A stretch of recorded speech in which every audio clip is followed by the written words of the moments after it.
You might be breathing a huge sigh of relief at the thought of your kids going or starting back at school, having a bit more routine and ending the endless school holiday struggles to keep them busy, and also heaving a sigh of relief as you wave them off. But you might also be feeling that little knot in your stomach. Will my child be okay? Will they make friends? Will they cope with the long days again? Early mornings, oh God, how are we going to do that? And if your child is sensitive with big feeling, you might notice that their feelings are just as mixed as yours, sort of excitement one moment and then tears the next. As a parent, you know it's important to have clear boundaries, but you also want to be caring and compassionate, right? Well, I'm Camilla McGill, and as a seasoned parenting coach and mum of 4, I'm excited to give you the principles, tools, and inspiration you need to raise amazing kids. Welcome to Raising Kids with Love and Boundaries. So today I'm going to give you 5 practical tips to make the back to school transition as smooth and as easy as possible. Or maybe your children are back at school already and you want to make sure that term gets off to a good start. And to help you feel confident that you're supporting your child emotionally as well as practically. So here's the first tip that I want to give you for today. And I also want to alert you for the question of the week, which I will be covering at the end. The listener asked me, my daughter is so slow in the morning. What can I do? I have to get to work on time. So remember to listen right to the end because I will be covering that question. But I want to start off with point number 1, which is prepare your child emotionally, not just logistically, especially for the drop-off. So I remember one September morning when one of my daughters was in reception, starting in reception. So that's kindergarten for my US listeners.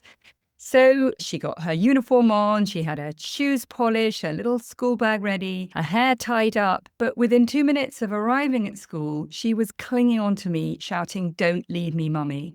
And it wasn't just the first day that this happened. But I know that this is really common, and I knew that she was going to be fine once she was inside the school building. But looking back, I realized that although I'd prepared for lots of things like trying on the uniform and the school bag, I hadn't prepared her for her feelings. And kids are really responsive if we help them to know what to expect. So we might say something to them like, going to school is fun, and it also feels strange. You've had a long holiday or you have long days at school. And you probably worry about things, missing me, making new friends, all the different rules that you have to learn. But when I drop you off, and here's the key, this is the practice part for drop off. When I drop you off, here's what's going to happen. So we manage their expectation. I'm going to give you a big hug and I'm going to say goodbye. I love you. See you at the end of the day. So we might ask our child what they would like us to say, but basically have a goodbye mantra. And then if somebody else is collecting them that day, you need to warn your child as well. Well, it won't be me at the end of the day, but it'll be so-and-so, or you will be going to after school club. So all these kind of bits of emotional preparation really help a child settle in quicker. And also one really important thing is do not linger at drop-off. It really makes things so much worse. If needs be, if they're crying and it really upsets you, quick goodbye to them with the goodbye mantra or a little phrase that you're going to say to them and go and cry around the corner. I promise you. I've done that, but don't let them see you upset. Point number 2 for making the back to school transition so much easier than it might be is make the morning routine as easy as you can. You know that feeling when your alarm goes off, particularly if you've had a long holiday and you've had lie-ins and lack of routines, it's horrible. And I promise you, our kids feel it too. So if you're listening to this before school has started back, I recommend that a few days before the start of term, wake everybody at school time and have breakfast and get them to get dressed as if they're ready to go out, even if they're not. I also really recommend that you bring bedtime forward by 10 or 15 minutes each day. Kids need much more sleep than they think they do. And they use up a lot of physical and emotional and mental energy at school. So honestly, make sure that they have earlier nights. Because if you miss that sleep window, kids will get overtired. And that's so often where we see the poor behavior and things become really frantic. One mum that I worked with told me that this really did make a massive change for their first week back of school, because her son arrived at school feeling like he was already in the groove instead of grumpy and groggy. And he also felt emotionally prepared because of the first point that I made. So other tips for the morning: lay out the clothes the night before, have things like bags packed, shoes by the door, breakfast table laid, and actually really good to get kids involved with this because it gives them a sense of control and it also helps to manage their expectations for the following day. This one that I'm going to tell you is really painful, and I promise you I didn't always achieve it depending on the kind of night that I had the night before or what else was going on. But get yourself ready first. It really helps. If you're enjoying this so far and you'd like some more strategies to help your child settle into the new school year, do grab my free guide. It's written in the show notes below, or see if you can remember this, myparentingsolutions.com/school. So as I say, in the show notes below if you want the link. But what I just want to say is I don't expect you to follow every single one of my tips, but even if just one or two of these help, then, well, that's made a difference to me because I love helping people. So third point is focus on connection in the mornings. Parents tell me that they feel so guilty about the mornings when they feel like they're constantly barking at their kids and nagging at them to hurry up. I want to suggest that a little emotional fuel really does go a long way. Just 5 minutes of some uninterrupted time with you can really help manage that morning transition, and it helps set them up for the day. You know, parents will always say to me, but I don't have 5 minutes. But I'd like you to think about how long it takes to deal with the fallout of a meltdown, or how long it takes to deal with a big fight, or how much impact it has on you when you maybe eventually get to work late or just get to work full of the guilt of having shouted and nagged at your child. Again, I'm not meaning to say this is easy, and if you've done that, let go of the guilt, but just think about those 5 minutes of connection. So it could mean sitting with them while they eat breakfast, reading a quick story, having a little cuddle on the sofa. I know this is really hard when we're trying to get out to work on time, feed the baby, put a load of washing in the machine, but I promise that it does go a really long. And when I did do this, it really paid off.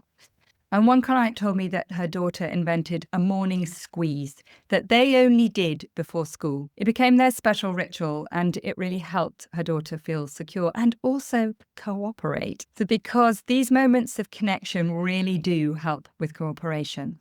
So I know that you're going to tell me that morning is simply chaos in your house and your kids don't listen and shouting seems the only way to get them to do something.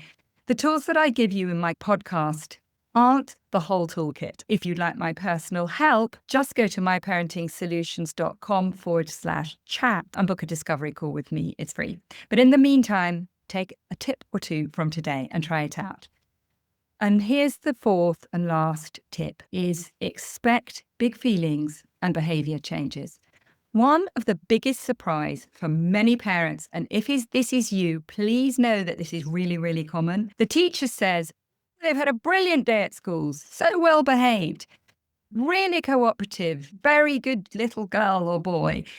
And the moment that you get home, your child explodes. Or it might even be before you've even got out the school gate. Maybe you brought the wrong snack or you opened the front door instead of them. This isn't bad behavior designed to wind you up or be disrespectful. It's the release of holding it together all day. School, or I call it school, it's also referring to nursery as well, or pre-K or preschool. It's busy, it's noisy, it's full of rules.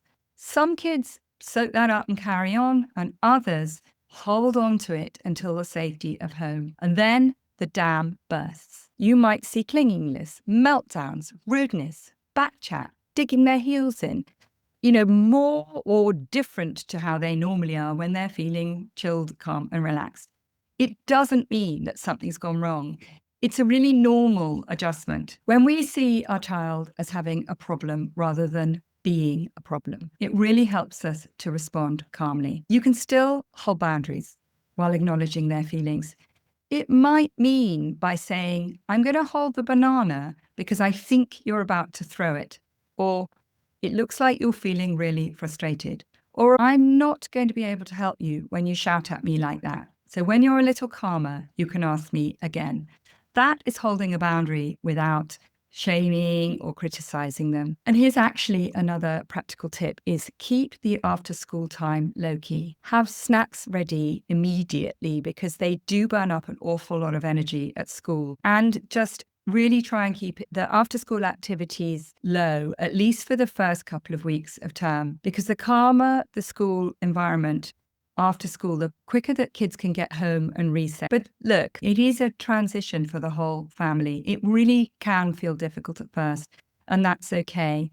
You and your child are finding a rhythm and things do get better. If you've got the kind of child who you may turn up and the teacher doesn't say they've been so great, we've had a good day. It may be that behaviour spills out in school. Know that it isn't a naughty child. It's a child that's struggling. And please do get in touch with me if you like some extra support. So I'm going to come on to the listener question in a minute, but I just want to recap what we talked about today. Prepare for emotions and the goodbyes, not just the sort of checklist of all the things that they need for school, but the emotions and how to say goodbye. Number 2, make the morning routine as easy as you can. Number 3, build connection in before they go off to school. And number 4, expect big feelings and behavior changes. And managing our expectations and managing our own interpretations of these kind of difficult behaviors really helps us respond in a different way. So just that reminder, if you like my guide to settling into the new school year, just go to myparentingsolutions.com/school. And now